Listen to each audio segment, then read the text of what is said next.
Hello बच्चों, इस class के माध्यम से मैं अपने पिछले क्लास के मेमोरी को तरोताज़ा करना चाहता हूँ। मैंने कितना इस 40-39 वीडियोज़ में आपको पढ़ाया है और आपने कितना समझा इस फिजिक्स की क्लास में, वो मैं आज फिर से रिकैप करने जा रहा हूँ। एक सवाल उठाऊँगा, वो सवाल आपके vector plus Newton's law of motion के थियरी को जो कुछ भी मैंने बताया है उसे क्लियर करने की कोशिश करेगा। बस आप ध्यान से इस बोर्ड पर नज़र जमाए रखिए और रिवाइज करते हैं जो कुछ भी अभी तक मैंने पढ़ाया है। उम्मीद करता हूँ क्लास को बोरिंग नहीं होने दूंगा, तो बनिए मेरे साथ। चलिए, मैंने एसी वर्मा साहब के एक बुक से एक क्वेश्चन लिया है। A constant force F equal to m2g/2। एक कांस्टेंट फोर्स है F equal to m2g/2 is applied on block m1 which is kept on frictionless surface. एक m1 ब्लॉक है जो इस फ्रिक्शनलेस सरफेस पर रखा हुआ है। मान लीजिए टेबल है, टेबल फ्रिक्शनलेस है, टेबल जो है आपका क्या है, फ्रिक्शनलेस है। सपोज दैट स्थिति ऐसी है कि ये टेबल है आपका, इस पर एक ब्लॉक m1 रखा हुआ है। ये टेबल हुआ आपका, ये वाला टेबल है आपका जो कि फ्रिक्शनलेस है, इसका सरफेस फ्रिक्शनलेस है। जो सरफेस है वो फ्रिक्शनलेस है। इसमें एक थ्रेड यहाँ बंधा हुआ है या रोप बोलिए, इस पर बंधा हुआ है और ये रोप आगे जाकर के एक पुली से, आपने कुआं वगैरह में देखा होगा जिसमें हम पानी कैसे निकालते हैं, जब भरी हुई बाल्टी को बाहर निकालना रहता है, एक पुली होती है, राउंड सी पुली रहती है, उसके ऊपर क्या होता है, आपका जो रस्सा होता है वो क्या होता है, रैपअप होता है, ठीक है। और जैसे जैसे हम क्या करते हैं, खींचते हैं, मस्कुलर फोर्स लगाते हैं किस पे, थ्रेड पे, थ्रेड टेंशन डेवलप करता है और उस टेंशन के सहारे क्या होती है, बाल्टी बाहर आती है या फिर हम नीचे छोड़ते हैं। तो स्थिति ये है, टेबल है जिसका सरफेस फ्रिक्शनलेस है, यानी फ्रिक्शन का कॉन्सेप्ट गायब है। एक फोर्स मैंने कम कर दिया है, वो है आपका फ्रिक्शन फोर्स। अगर फ्रिक्शन फोर्स फिर डालता तो एक फोर्स और बढ़ जाती, इसलिए मैंने इस सरफेस को फिलहाल फ्रिक्शनलेस रखा है।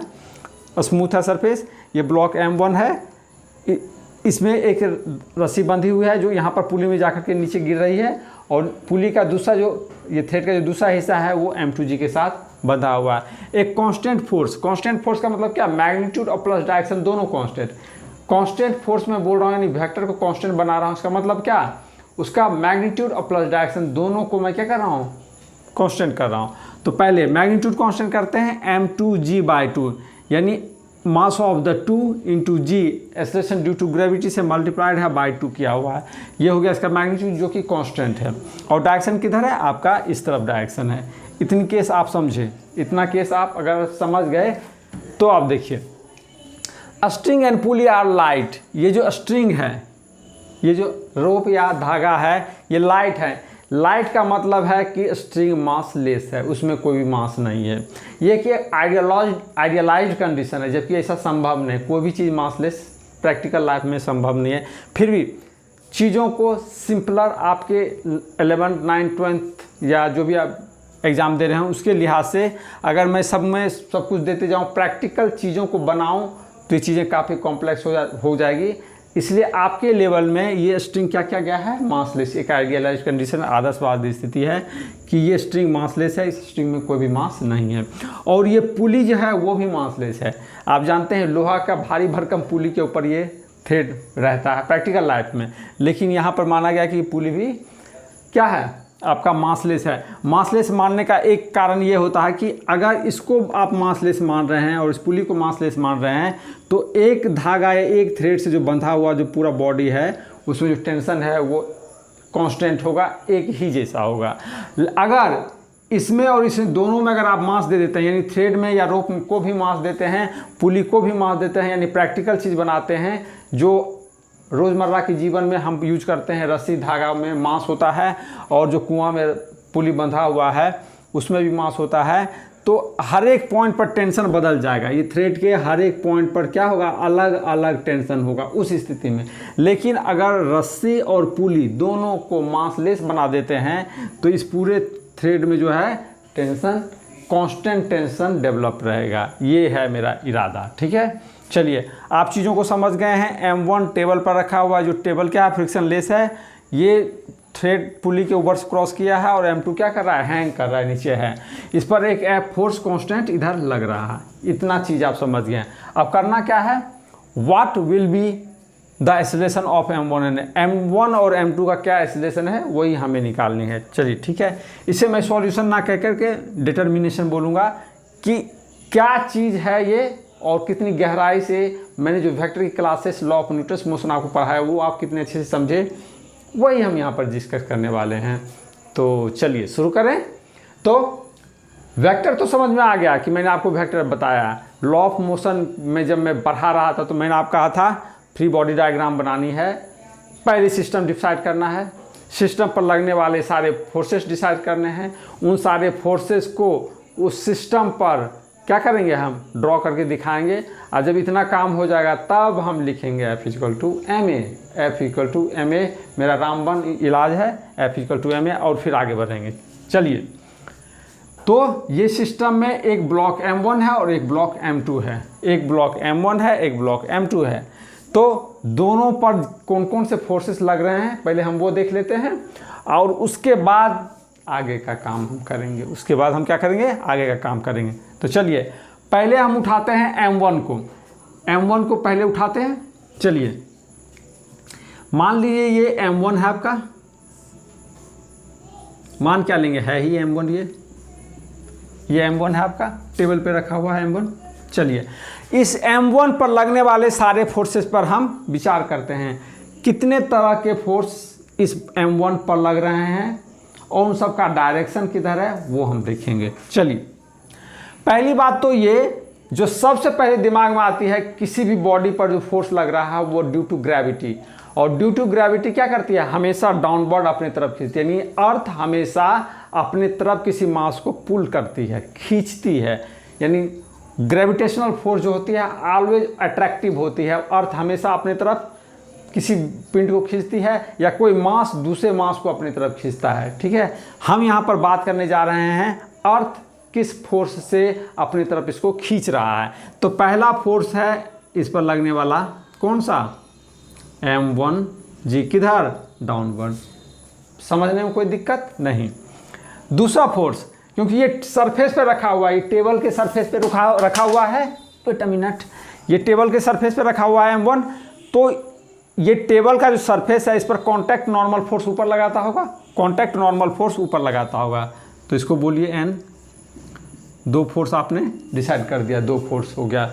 एक फोर्स जो ऑब्वियस आपको दिख रहा है वो क्या है, ये लेफ्ट वर्ड में एक F लग रहा है, कितना है बाद में हम डालेंगे इसका मैग्नीट्यूड, फिलहाल ये लगा, ये हो गया, 3 फोर्स होगा। एक और फोर्स है जो आपको दिखनी चाहिए, ये जो धागा ये रस्सी से बंधा हुआ सिस्टम है, ये जो धागा और रस्सी से बंधा हुआ सिस्टम है, इसमें अगर टेंशन डेवलप्ड हुआ है तो tension always a pulling nature. मैंने आपको बताया था टेंशन का जो फोर्स होता है कि वस्तु का आप हमेशा अपनी तरफ खींचता है, धकेलेगा तो कभी नहीं, आपको ये टेंशन फोर्स इधर खींचता है, तो इसका मतलब है एक टेंशन फोर्स इधर भी लगा, T बोलते हैं उसको हम, टेंशन फोर्स। M1 पर 4 force, M1 G due to earth gravity downward, normal contact force due to table upward, F जो दिया हुआ है towards left, given F towards left, और tension force due to thread और रोप टुवर्ड्स राइट। 4 फोर्स। समझने में दिक्कत है तो बोलिए, ये 4 फोर्स हो गए। अब आइए M2 पे, अब आइए M2 पे। M2 पे कौन कौन फोर्स लग रहे हैं, ध्यान दीजिए M2 पे। M2 हवा में है, लेकिन हवा में रहने के बावजूद ग्रेविटी का फोर्स तो डेफिनेटली इस पर काम कर रहा है। ग्रेविटी का जो फोर्स है, जो अर्थ अपनी तरफ इसको खींच रही, वो फोर्स तो डेफिनेटली इसके ऊपर है।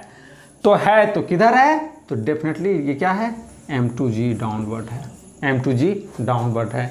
इसके अलावा एक और फोर्स है, क्योंकि इस रस्सी से बंधा हुआ है और टेंशन फोर्स हमेशा पुलिंग नेचर का होता है, तो बॉडी को ऊपर की तरफ खींचना चाहेगा, तो टेंशन इधर लगा, ये T इस पर इधर लग रहा था, टेंशन इधर लगा, तो ये हो गया आपका T इधर।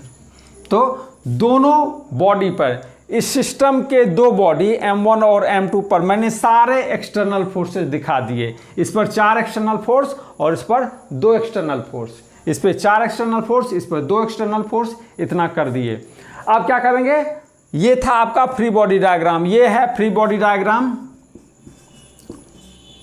एक का, और ये है फ्री बॉडी डायग्राम दूसरे का।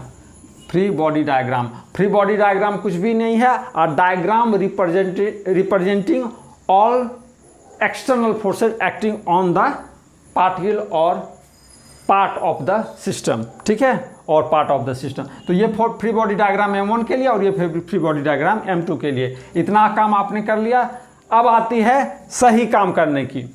मान लीजिए M1 पर जो फोर्स लग रहा था, अगर मान लें कि इधर का टेंशन, इस पर अगर ध्यान दें कि इधर का टेंशन इधर के F के बराबर हो जाए, इधर का टेंशन इस F के बराबर हो जाए तो बॉडी का मूवमेंट नहीं होगा।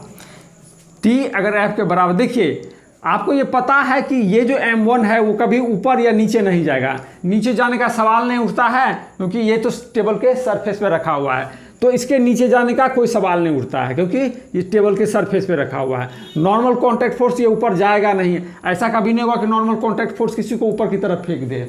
आप टेबल कुर्सी पर बैठते हैं तो संभव है कि जिस प्रेशर से आप टेबल कुर्सी पर बैठे हैं वो टेबल कुर्सी का जो सरफेस है वो आपको ऊपर की तरफ फेंक दे, ये तो संभव नहीं है। तो डेफिनेटली इस डायरेक्शन में इस बॉडी का मूवमेंट नहीं होगा। तो हो किस डायरेक्शन में हो सकता है? इस डायरेक्शन में।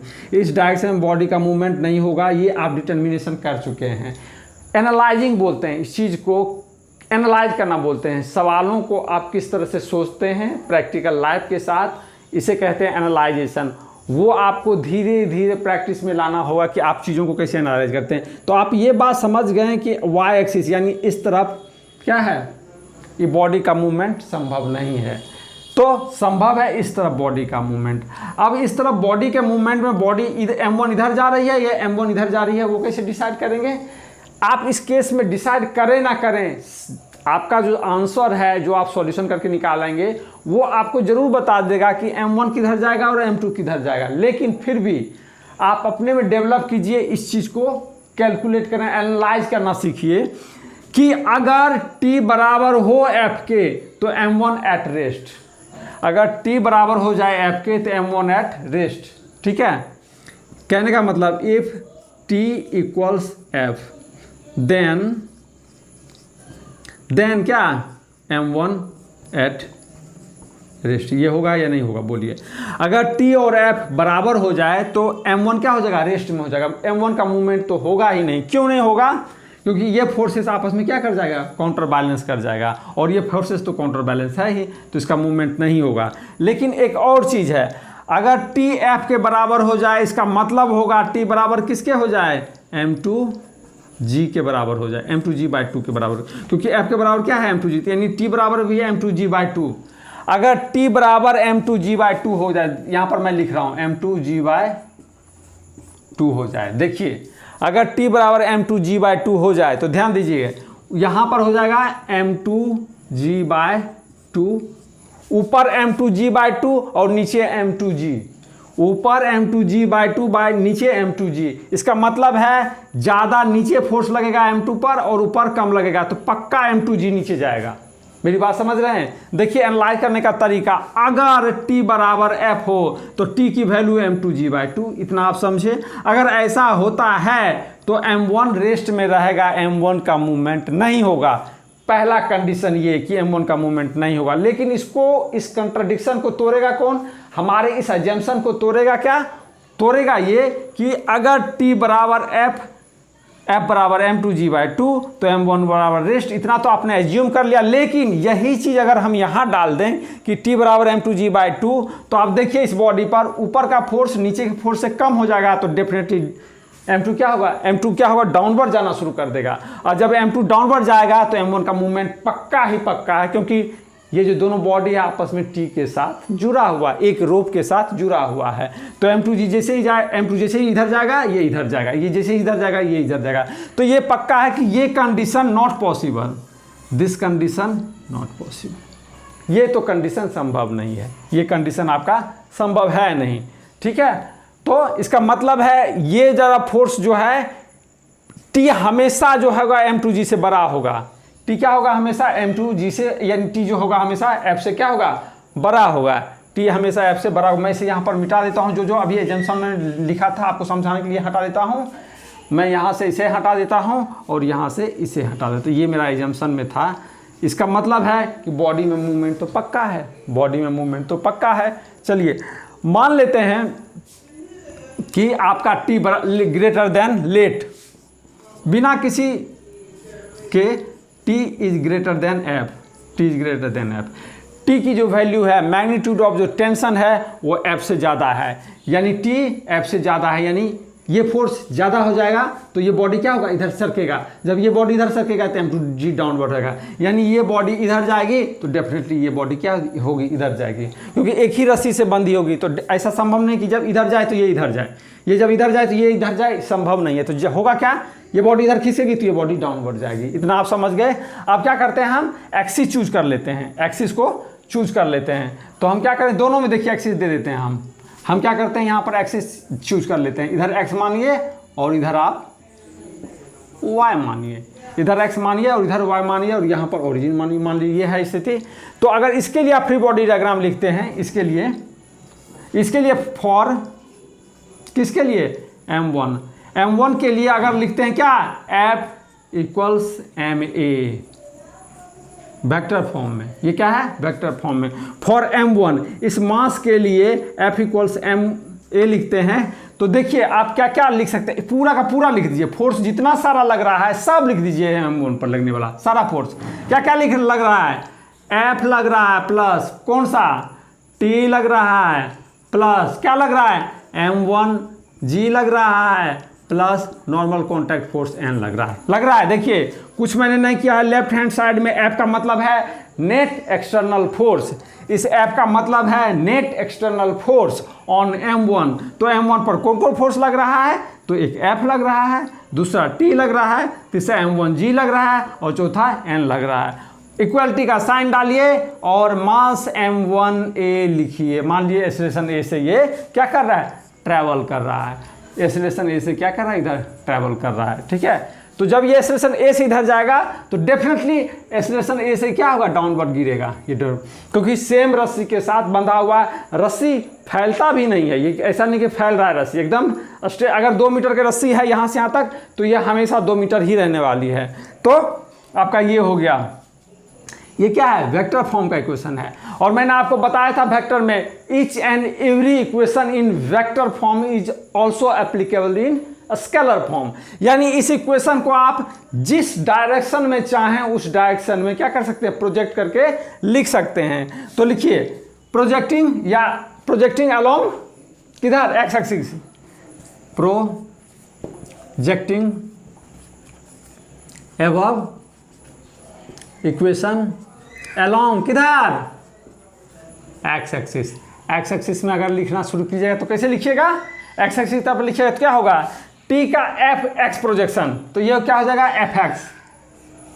लिखने का तरीका, टी का कैपिटल टी का एक्स प्रोजेक्शन प्लस m1g का एक्स प्रोजेक्शन, m1g का किधर, एक्स प्रोजेक्शन, और plus normal contact force n का किधर, एक्स प्रोजेक्शन, सबका एक्स प्रोजेक्शन, f का एक्स प्रोजेक्शन, t का एक्स प्रोजेक्शन, m1g का एक्स प्रोजेक्शन, n का एक्स प्रोजेक्शन बराबर m और ax है भी किधर, ए ही मैंने माना है, तो इसको क्या लिख सकते हैं, सिंपली ए लिखिए, सिंपली ए लिखिए, ठीक है, सिंपली ए लिखिए। अब मैं थोड़ा सा ऊपर से पार्ट मिटा देता हूं तो आपको मुझे समझाने में कोई दिक्कत ना हो। ये वाला पार्ट मैं पूरी तरह से मिटा रहा हूं, ये वाला पार्ट मैं अच्छे से मिटा देता हूं तो आपको समझने में किसी तरह की परेशानी नहीं हो। चलिए ये ऊपर लाते हैं, ये वाला जो इक्वेशन है ऊपर लाते हैं। अब ध्यान दीजिए, एफ एक्स आपने माना इधर है और ये एफ किधर है, इधर है, आपने माना इधर एक्स का कोऑर्डिनेट एक्सिस आप किधर मान रहे हैं, रेफरेंस फ्रेम, एक्स इधर वाई इधर, और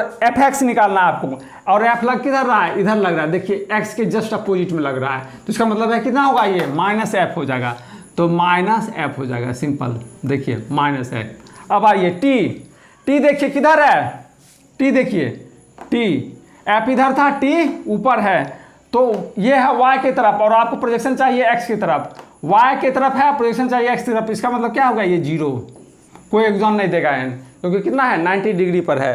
अब आइए m1g पर, m1g डाउनवर्ड है, m1g डाउनवर्ड है, आपको प्रोजेक्शन किधर चाहिए, इधर, m1g डाउनवर्ड है, प्रोजेक्शन इधर चाहिए, तो इसका भी कंपोनेंट कितना हो जाएगा, 0।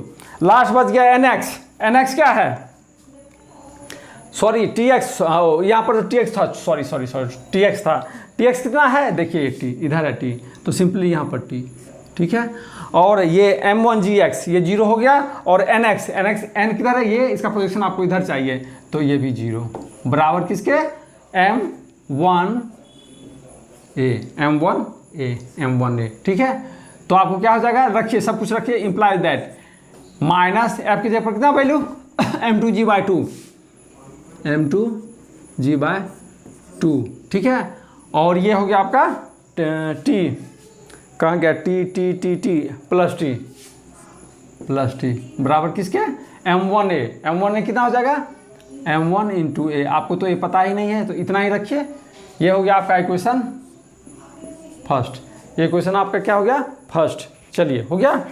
अब आइए, अब आपको ज़्यादा इसमें कुछ नहीं करना, इसमें लौट के आइए। इसमें जब लौट के आइएगा इसके लिए लिखिएगा फॉर M2 के लिए क्या लिखिएगा, सेम इक्वेशन F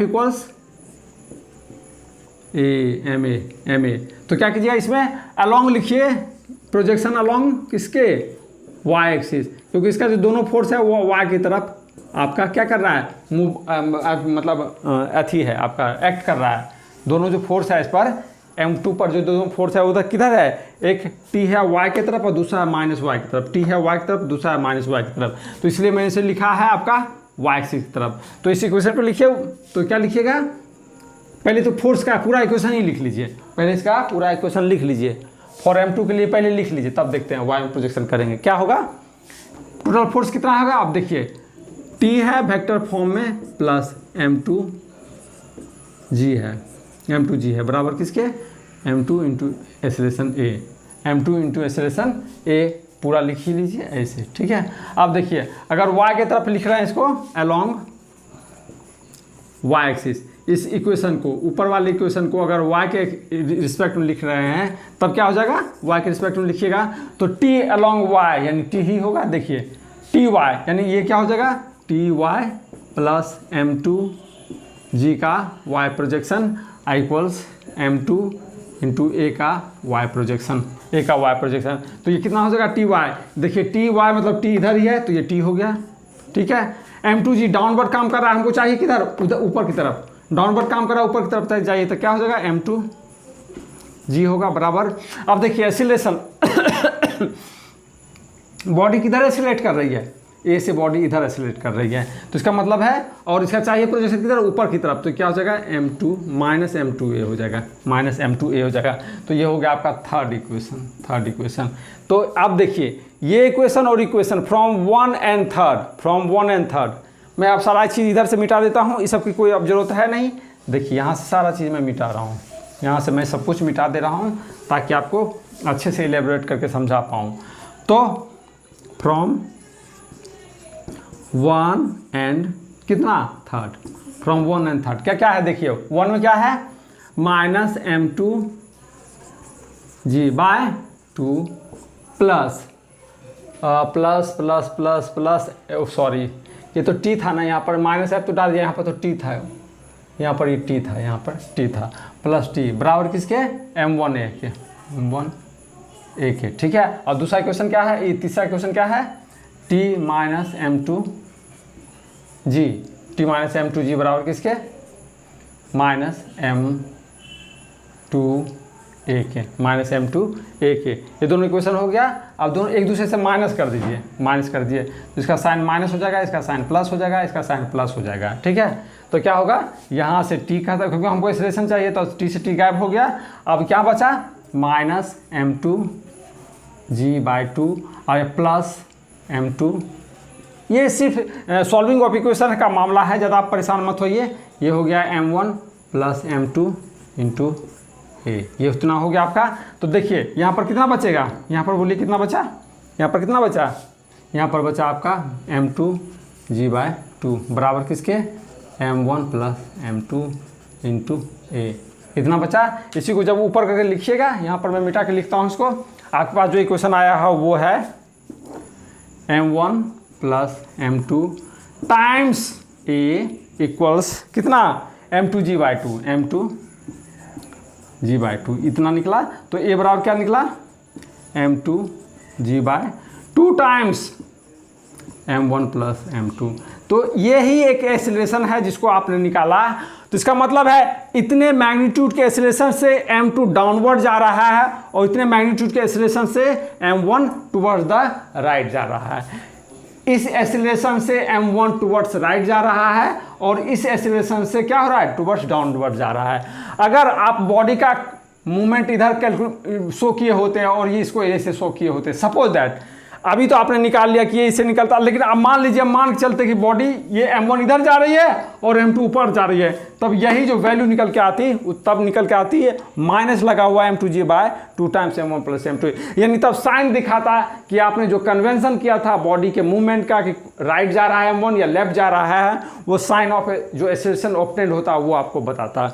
तो इस छोटे से सवाल के साथ मेरा एक प्रयास था कि आपको मैं अपने द्वारा पढ़ाए गए, चाहे वेक्टर हो चाहे लॉ ऑफ मोशन हो, उसको आपने कितने अच्छे तरह से ग्रैप्स किया है, कितने अच्छे से प्रैक्टिस में लाया है, उसे एक सवाल के द्वारा आपको बता सकूं। तो F = ma law of motion का इक्वेशन अब प्लस वेक्टर के जो सारे कॉन्सेप्ट्स थे, addition of vector and projection of vector और F = ma, इन तीनों का जो तालमेल था वो इस एक सवाल के थ्रू मैंने आपको समझाने की कोशिश की। वीडियो में अगर आप लोगों को कुछ भी अच्छा लग रहा है तो आप लोगों के सपोर्ट की मुझे, मेरे चैनल को बहुत ज़्यादा ज़रूरत है, तो सपोर्ट कीजिए चैनल को, बने रहिए मेरे साथ। Thank you for watching the video.